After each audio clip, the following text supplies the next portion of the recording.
Guys, magluluto tayo ng paksiw na isda. Meron tayong tuna guys at bukaw-bukaw. And then meron yung siyang buntot na maya-maya sa ilalim.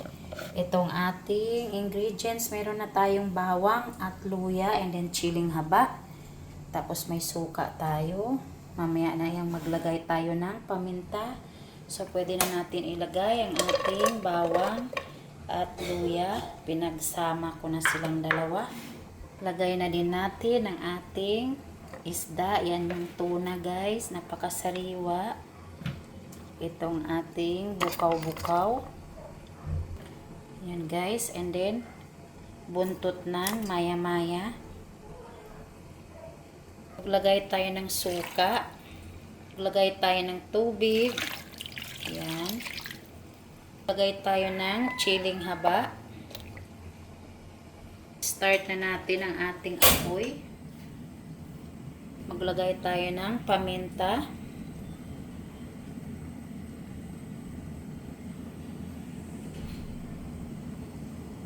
Yan ang ating paksiw guys. Magluto din ako ng saging guys. Ito yung i-partner namin sa paksiw.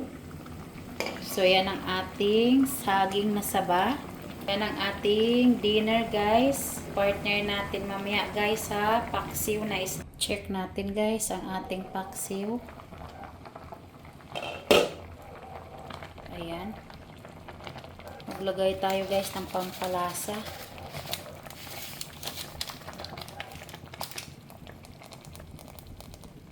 Natin guys ang ating saging. Ayan guys, luto na. So okay na to.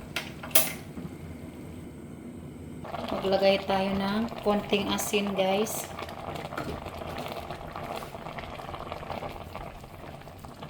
Maglagay tayo guys ng konting mantika. Plus na ng mantika guys. So ilagay natin lahat.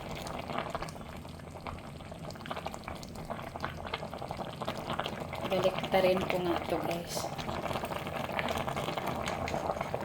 Maganda talaga guys ang laman ng bukaw-bukaw at yung maya-maya. Super yummy to guys. I-partner sa saging na saba. Yan ang dinner namin guys. Ito yung dinner namin. Kapit na yan maluto guys. Lagay ako ng siling labuyo guys para may kick. May konting sipa. Check natin ang ating paksiw. Ayan. Ayan guys, luto na ang ating paksiw. Thank you for watching everyone. Bye!